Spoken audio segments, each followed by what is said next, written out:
منبر نور پر جلوہ بار گلے گلزار ہاشمیت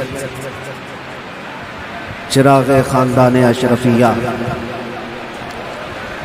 معین المشائخ والملہ حضرت العلامہ سید معین الدین اشرفی الجیلانی صدر آل انڈیا سنی جمعیت العلماء اور اسیر مفتی اعظم ہند مفکر سنیت الحاج سعید نوری صاحب قبلہ بانی رضا اکیڈمی، موقر معزز محترم نائبان رسول، مہمانان رسول، حاضرین اہل سنت و جماعت، السلام علیکم ورحمۃ اللہ وبرکاتہ۔ حضور نے اعلان کیا تھا اپنے نبوت کا، اور 13 سال بعد جب مدینے آئے تھے تو مدینے والوں نے خوشیاں کیوں نہیں منائی؟ یہ پوچھنا ہے تو پوچھو، ہم تمہیں تاریخ کی ہر کتاب کھول کر سناٹے دار تھپڑ مار کر کے بھی بتائیں گے۔ وہ بنو نجار کی بچیاں جو پڑھتی تھیں، آج بھی ہر مسجد سے آواز آتی ہے طلع البدر علینا من ثنیات الوداع وجب الشکر علینا ما دعا للہ داعی۔ وہ بچیاں کیا کہتی تھی؟ یہ دف بجا بجا کر حضور کا استقبال کرتی تھی۔ وہ یوں کہتی تھی، ارے ثنیۃ الوداع کی گھاٹیوں سے ہم پر 14ویں کا چاند آ گیا ہے۔ میں اندر آیا تو گرمی کا جو احساس ہو رہا تھا دیکھ کر کے محسوس ہوا پنکھے بھی چالو ہیں، اے سی بھی چالو ہے، لیکن یہ ساری چیزیں گرماہٹ کو ختم نہیں کر سکتی۔ پھر پتہ کیا دن کا اجالا تو نہیں ہے، سورج کی تپش تو نہیں ہے، گرمی اتنی کیوں ہے؟ پتہ چلتا ہے کہ یہ عشق رسول کی گرمی کو پنکھے ٹھنڈا نہیں کرتے۔ دل سے ڈرنے والے اے آسماں نہیں ہیں ہم، 100 بار کر چکا ہے تو امتحان ہمارا۔ توحید کی امانت، عشق رسول کی امانت سینوں میں ہے ہمارے، آسان نہیں مٹانا نام و نشاں ہمارا۔ یونان و مصر و روما سب مٹ گئے جہاں سے، باقی مگر ہے اب تک نام و نشاں ہمارا۔ یہ نام و نشاں جو ہمارا باقی ہے وہ اس وجہ سے نہیں ہے کہ ہمارے پاس قوت فولادی ہے، ہمارے پاس طاقت کوئی اسبابی ہے۔ نام و نشان جو باقی ہے وہ حضور پاک کے نام کی برکت سے۔ یا صاحب الجمال و یا سید البشر من وجهك المنیر لقد نور القمر لا يمكن الثناء كما كان حقه۔ بعد از خدا بزرگ توئی قصہ مختصر۔ اور سعدی شیرازی کیا کہتے ہیں؟ بلغ العلا بکمالہ کشف الدجا بجمالہ حسنت جمیع خصالہ صلو علیہ وآلہ۔ پیر مہر علی گولڑوی کہتے ہیں، مکھ چند بدر شاشانی ہے، ماتھے چمکے لٹھ نورانی ہے، کالی زلف تے اکھ مستانی ہے، مخمور اکھیں ہن مد بھریاں، اس صورت نو میں جان اکھاں کی جان جہاں اکھاں، سچ اکھاں رب دی شان اکھاں، اس شان تو شانہ سب نبیاں، سبحان اللہ ما اجملکا ما اکملکا ما احسن۔ ایک حرف بھی آگے پیچھے کیے بغیر صحابہ نے وہ الفاظ محفوظ کیے۔ دنیا میں کسی بھی انسان کے کلمات ویسے محفوظ نہیں ہیں جیسے رسول اللہ کے محفوظ۔ ایک صحابی ہیں، وہ حدیث بیان کرتے ہیں، اللہ تعالیٰ قیامت کے قریب علم کو اٹھا لے گا۔ علم کو اٹھا لے گا کیسے؟ وہ بتاتے ہیں، ایسے اٹھائے گا کی چھاؤں میں کوئی یہ نہیں کہہ سکتا کہ جگہ کم ہو گئی، کروڑوں آئے اس دامن مصطفیٰ میں سب بس جائیں گے۔ ہم تو ان کو کہتے تھے سرور کہوں کہ مالک و مولا کہوں تجھے، باغ خلیل کا گل زیبا کہوں تجھے، اللہ رے تیرے جسم منور کی تابشیں، اے جانے جاں میں جانے تجلا کہوں تجھے، تیرے تو وصف عیب تناہی سے ہیں بری، حیراں ہوں میرے شاہ میں۔ کیا کیا کہتے تھے سب بتاؤ، لیکن رضا نے ختم سخن اس پہ کر دیا۔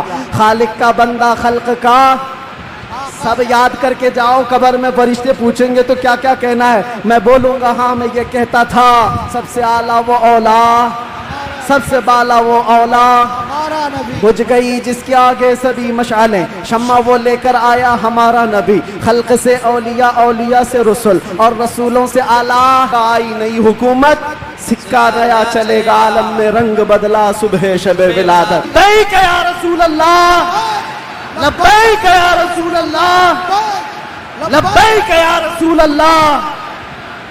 نمبر آتا رہے گا تمہارے پاس، اگر دین باقی رہے گا تو وہی دین باقی رہے گا جو غوث اعظم سے پلا، جو غریب نواز سے آیا ہے، جو اعلیٰ حضرت سے ہو کر کے آیا ہے۔ دجال اور شیطان ہر زمانے میں آتے رہیں گے، اور جو ان کے مرید ہو گئے، ان طوفانوں میں جو بہ گئے، جو باقی رہ گئے انشاءاللہ ان کا ایمان سلامت رہے گا۔ حضور پاک صلی اللہ تعالی علیہ وسلم، اب سنیے، صحابہ اکرام رضوان اللہ علیہ مجمعین نے حضور کو دیکھا اور اس کے بعد اپنے بعد آنے والوں کو بتایا حضور کی تاریخ، حضور کی سیرت۔ امام اعظم ابو حنیفہ نماز پڑھتے ہیں، ایک بار ہاتھ اٹھاتے ہیں اور پھر اس کے بعد نماز میں کبھی ہاتھ اٹھاتے نہیں ہیں، رکوع کے بعد نہیں۔ امام شافعی رحمۃ اللہ تعالی علیہ نماز میں ہاتھ اٹھاتے ہیں رفع یدین، پھر رکوع کے بعد بھی اٹھاتے ہیں، پھر نئی رکعت شروع ہو تو اٹھاتے ہیں رفع یدین تیسری رکعت پر۔ تو یہ رسول کو ماننے والے، ان کا طریقہ الگ، ان کا طریقہ الگ۔ یہ ایک مثال دے رہا ہوں، ایک مثال دے رہا ہوں۔ ایسے بہت ساری چیزیں ہیں، مسائل میں اختلاف یہ چاروں مذاہب میں، تو لوگ یہ کہتے ہیں اگر چاروں حق پر ہیں تو الگ الگ کیوں ہیں؟ ایک رسول کے ماننے والے۔ میرے عزیزو، اللہ کے نبی صلی اللہ تعالی علیہ وسلم نے کبھی نماز ایسے بھی پڑھی، کبھی نماز ویسے بھی پڑھی۔ حضور پاک صلی اللہ علیہ وسلم نے ایک بار رکعت باندھ کر کے نماز ادا فرمائی اور اس کے بعد پھر اپنے ہاتھوں کو کبھی نہیں اٹھایا۔ عبداللہ ابن مسعود نے اس کو دیکھا اور بیان کر دیا حضور کی نماز ایسی۔ بعض مرتبہ صحابہ نے حضور پاک صلی اللہ علیہ وسلم کو رفع یدین کرتے دیکھا رکوع کے بعد، تو ان صحابہ نے کہا رسول اللہ کی نماز ایسی بھی تھی۔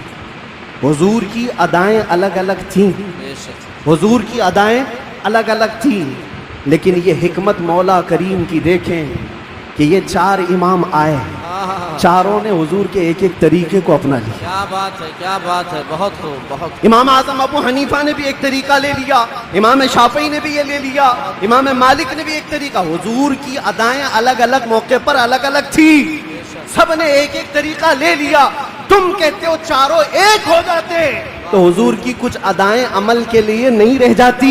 امت کو چاہیے کہ حضور کی ہر ادا پر عمل کرے، کوئی شافعی بن کر، کوئی حنفی بن کر، کوئی مالکی بن کر، کوئی حنبلی بن کر۔ یہ مولا کی حکمت ہے رب تعالیٰ کی کہ اس کے رسول کی کوئی ادا بھی غائب ہونے نہ پائے، جو جو رسول نے کیا ہے وہ صبح قیامت تک زندہ رہے۔ نعرے تکبیر، نعرے رسالت، عالمی یوم درود شریف، حال اللہ۔ اور تم کہتے ہو ایک ایک ادا محفوظ۔ میرے عزیز و حضور پاک صلی اللہ تعالی علیہ وسلم کی زبان سے نکلے ہوئے کلمات بھی محفوظ، ایک حرف بھی آگے پیچھے کیے بغیر صحابہ نے وہ الفاظ محفوظ کیے۔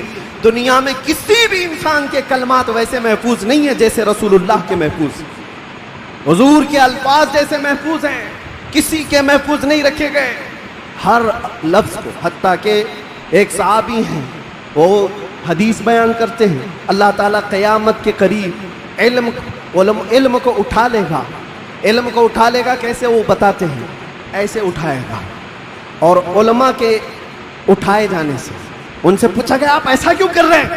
کہا میں نے رسول اللہ کو بیان کرتے ہوئے ایسا کرتے ہوئے دیکھا تھا۔ بے شک، بے شک۔ جب حضور نے یہ فرمایا تھا تب حضور نے ایسا اشارہ کیا تھا۔ کوئی صحابی ہیں حدیث بیان کر رہے ہیں، مسکرا کر کے بیان کر رہے ہیں، پوچھا کہ کیوں؟ کہا جب رسول اللہ نے یہ جملہ فرمایا تھا تو حضور نے مسکرایا تھا۔ سبحان اللہ، بے ایک صحابی ہیں روایت بیان کرے، حدیث بیان کرے، مصافحہ کر کے کہتے ہیں کہ یہ ایسا ایسا حضور نے فرمایا۔ کہا یہ مصافحہ کر کے بیان کیوں کیا؟ کہا اللہ کے نبی نے جب یہ حدیث بیان کی تھی تو مصافحہ کر کے کہا تھا۔ ادا کے ساتھ الفاظ محفوظ ہیں، کسی کے نہیں۔ اور بھونکنے والوں کو دیکھنا چاہیے ان کا کیا محفوظ ہے۔ ارے تمہارے باپ کے اوپر جاؤ تو ڈیش ڈیش ڈیش، بہت اچھے، بہت بتائیے بے شک، کیا خبر ہے؟ حق ہے۔ بہتوں کو ان کو پوچھو تمہارا دادا کون ہے، ہو سکتا ہے دادا تک تو چلے جائیں پر دادا نہیں معلوم، لا ادری، ہاں لا ادری، کیا بات، اس کے اوپر نہیں پتا، تمہیں تمہاری نسب کا نہیں پتا، اور حضور پاک صلی اللہ علیہ وسلم کے متعلق بات کرتے ہو اور تمہیں پتا ہے اللہ کے نبی صلی اللہ تعالی علیہ وسلم کا نسب باپ سے، دادا سے، پردادا سے، اس کے اوپر سے نہیں۔ میں گناتا ہوں حضرت آدم علیہ السلام کو اللہ نے روح زمین پر بھیجا، آدم علیہ السلام سے جائے، حضرت آدم علیہ السلام کو اللہ نے روح زمین پر بھیجا، آدم علیہ السلام کی پیشانی میں میرے مصطفیٰ کا نور رکھا، آدم علیہ السلام کی پیشانی سے نور مصطفیٰ منتقل ہو کر ان کے بیٹے حضرت شیس علیہ السلام کے پاس آیا، حضرت شیس علیہ السلام کے بیٹے تھے یانش، ان کے پاس آیا،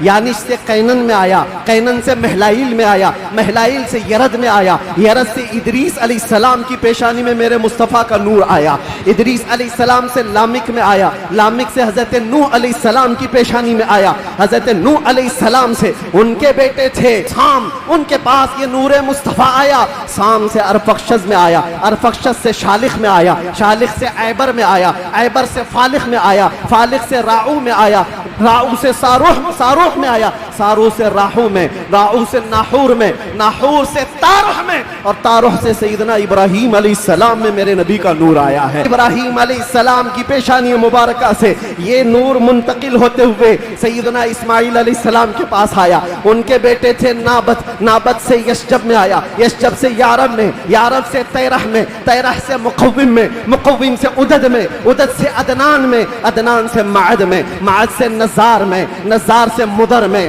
مدر سے الیاس میں، الیاس سے مدرکہ میں، مدرکہ سے خزیمہ میں، خزیمہ سے کنانہ میں، کنانہ سے نظر میں، نظر سے مالک میں، مالک سے فہر میں، فہر سے غالب میں، غالب سے لؤی میں، لؤی سے کعب میں، کعب سے مرہ میں، مرہ سے کلاب میں، کلاب سے قصی میں آیا، قصی سے عبد مناف میں آیا، عبد مناف سے سیدنا ہاشم میں آیا، سیدنا ہاشم سے سیدنا عبد المطلب میں آیا، سیدنا عبد المطلب سے سیدنا عبداللہ میں آیا، سیدنا عبداللہ سے بی بی آمنہ کے پیٹ میں آیا، اور 12 ربیع الاول 20 اپریل کو اس دنیا میں وجود پذیر ہوا۔ بی بی آمنہ کہتی ہے میں نے ایک بار دیکھا جبرائیل امین علیہ الصلاۃ والتسلیم صفوں کو درست کیے جا رہے ہیں، فرشتوں کی آوازیں، اور میرے گھر پر حوروں کے گنگنانے کی آوازیں آتی تھی، پہلی ربیع الاول، دوسری ہوئی، تیسری ہوئی، چوتھی ہوئی، یہ سارے نشانیاں بی بی آمنہ دیکھتی رہی، کہتی ہیں 12 ربیع الاول کا وقت تھا، یہ 20 اپریل رہی ہوگی۔ میرے عزیزوں، بی بی آمنہ کہتی ہیں اچانک میری پیشانی سے ایک نور چمکا، میں مکہ میں بیٹھ کر کے ملک شام کے محلات کو بھی دیکھ رہی تھی، عراق میں موجود بصرہ کے محلات دیکھ رہی تھی، کلومیٹر ناپ کے دیکھ لینا آج مکہ سے ملک شام کا فاصلہ کتنا ہے، مکہ سے عراق کے بصرہ کا فاصلہ کتنا ہے، وہ بی بی آمنہ ہے جس کے پیٹ میں موجود رسول ہیں، اور ان کی آنکھیں مکہ سے شام تک دیکھ رہی ہیں، جس کی برکت سے آمنہ مکہ سے شام تک دیکھتی ہو، اس کائنات کے آقا کے بارے میں ہم یہ عقیدہ رکھتے ہیں تو کیا برا کرتے ہیں، ہم یہاں سے پکارے وہ وہاں سے سنے، مصطفیٰ کی سماعت پہ لاکھوں سلام۔ اللہ کے نبی نے فرمایا اس روئے زمین پر ایک دن ایسا آئے گا کہ پورے خطے پر ایک بھی آدمی ایسا نہ ہوگا جو لا الہ الا اللہ نہ بولتا۔ اللہ یأمرکم ان تؤدوا الامانات الی اہلھا، بے شک اللہ تمہیں حکم دیتا ہے جس کی امانت ہے اس تک واپس لوٹا دیا کرو۔ حضور نے فرمایا عثمان بن شیبہ ادھر آ، کیا کہنے وہ اچھمبے میں رہ کے کہاں خواب و خیال میں بھی نہیں تھا کہ ہم تو دشمنوں میں ہیں، مقابلہ کیے ہوئے لوگ ہیں، آج یہ غالب لوگ ہیں، لیکن حضور رحمت للعالمین سے بلایا، کہا عثمان بن شیبہ، کہا یہ چابی لو، اور اس چابی کو قیامت تک اب تم سے کوئی چھین نہیں پائے گا، جا کر آج بھی حرم کعبہ کے پاس تاریخ پوچھ لینا، صدیاں بیت گئی، کئی یزید آئے، کئی دجال آئے، کئی بادشاہ آئے، لیکن آج بھی خانہ کعبہ کی چابی عثمان بن شیبہ کی اولاد میں ہی ہوتی ہے، اور میرے آقا نے فرمایا ہے تو قیامت تک ان کی نسل میں ہی رہے گی۔ چابی تو لے لیا عثمان بن شیبہ نے، کہا یہ چابی بعد میں پکڑتا ہوں، پہلے یہ کہتا ہوں اشہد ان لا الہ الا اللہ۔ یہ بات بھی بتائی جاتی ہے حضور نے ملک الموت سے پوچھا، اللہ اللہ، یہاں پر آ کر کے میرے جذبات ٹوٹ جاتے ہیں، میرے جذبات ہاتھ دے جاتے ہیں۔ اللہ کے نبی صلی اللہ علیہ وسلم سکرات کے عالم میں، نزع کے عالم میں، تمہیں پتہ ہے سکرات اور نزع کس کو کہتے ہیں؟ آدمی اپنی ماں باپ کو بھول جاتا ہے، اپنے بچوں کو بھول جاتا ہے، اپنا نام بھول جاتا ہے موت سے پہلے، کھانا پینا تو دور کی بات، اس کے جسم پر مکھی بیٹھے تو پہاڑ کی طرح لگتی ہے سکرات کے عالم میں، اس کی تکلیف اس کو پتہ ہے، وہ کسی کی نہیں سوچتا, اس کو ہائے ہائے لگی ہوتی ہے.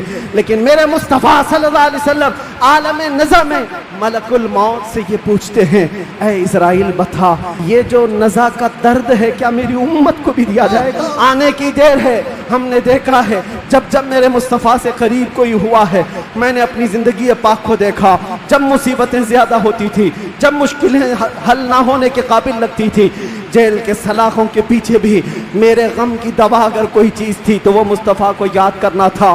رات بھر سلاخوں کو پکڑ کر کے یاد کرتا, کوئی ایک رات ایسی نہیں آئی جس میں میرے مصطفیٰ نے نوازا نہ ہو. آتا ہے فقیروں پہ انہیں پیار کچھ ایسا, خود بھیگ دیں اور خود کہیں منگتے کا بھلا ہو. ہم تو مائل بکرم ہے کوئی سائل ہی نہیں. یہاں حالات یہ ہیں, ان بچیوں کو دیکھو جن کے دوپٹے ہٹ گئے, جن کے چہرے بے نقاب ہیں, آج بازاروں کی زینت وہ بنے ہوئے ہیں, عیاشیوں کی زینت تمہیں بنایا گیا ہے. تمہارے محلہ میں نشہ بکتا ہے, تم نشہ کرتے ہو, تم نشہ کے ڈیلر ہو. کیوں دنیا میں یہ نام اپنا بنایا؟ قرآن میں تو تم کو اللہ نے خیر امت کہا, میرے نبی کی امت ہے, میرے نبی کی امت ہے, بخشش کا صحرا تمہارے سر پر ہے, تمہیں امت وسط کہا گیا ہے. نوجوانوں اٹھو وگرنہ حشر نہ ہوگا پھر کبھی, دوڑو کے زمانہ چھال اپنی چل گیا. ایک علاج تمہیں دے جاتا ہوں, آج یوم درود کے طور پر منایا جا رہا. میں تو سوچ کر کے آیا تھا کہ درود پاک پر کچھ بولوں, لیکن میرے نبی کی زندگی کو شروع کیا جو ختم کبھی نہیں ہونے والی ہے. درود پر صرف اتنا کہوں گا, اللہ کے نبی صلی اللہ علیہ وسلم نے فرمایا, عبداللہ ابن عباس کی روایت ہے اور المعجم الاوسط للطبرانی میں یہ روایت موجود ہے. اللہ کے نبی فرماتے ہیں جو جمعہ کی رات کو 2 رکعت نماز ادا کیا اور 1000 بار درود پڑھا, اگلے جمعہ سے پہلے میں اسے اپنی زیارت کا شرف عطا کروں گا. اس رسول کے ماننے والے ہو جس رسول نے تمہیں کسی جگہ فراموش نہیں کیا. دعاؤں میں, معراج کے سفر میں, قبر میں, اپنے بستر میں, اپنی جلوت گاہ میں, اپنی خلوت گاہ میں, ہر جگہ جنگوں میں تمہارے لیے, جو پیٹ پر پتھر باندھے تمہارے لیے, تلواریں اٹھائی تمہارے لیے, دندان مبارک شہید کروائے تمہارے لیے, امیر حمزہ کا چبایا ہوا کلیجہ دیکھا تمہارے لیے, حسنین کریمین کے جو خاندان کے ٹکڑے ٹکڑے ہوئے رسول اللہ کے گھرانے کے, کس کے لیے؟ اس امت کے لیے. پیغام اسلام پہنچ جائے, پیغام دین پوری کائنات میں پہنچ جائے. مگر افسوس اس بات کا ہوتا ہے اس نوجوان کو دیکھ کر, جب شراب کی بوتل اٹھاتا ہے, تاش کے پتوں کے اڈوں پر بیٹھتا ہے, نشہ اپنے منہ میں لگاتا ہے, پھر سوچ سوچ کر کے دل مرنے لگتا ہے. کیا یہ اس رسول کی امت ہے جس کے تلووں میں کانٹا چبھنا بھی حضور کو برداشت نہیں ہے؟ حضور اس سے اتنا پیار کرتے ہیں, اتنی محبت کرتے ہیں, اور یہ رات بھر عیاشیوں میں گزار رہا ہے, یہ تاش کے پتوں میں اور شراب کی بوتلوں پر اپنی راتیں گزارتا ہے. اے نوجوانوں, کب تم واپس آؤ جو اس رسول پاک کی بارگاہ میں؟ آج بھی اس گنبد خضرا کی چھاؤں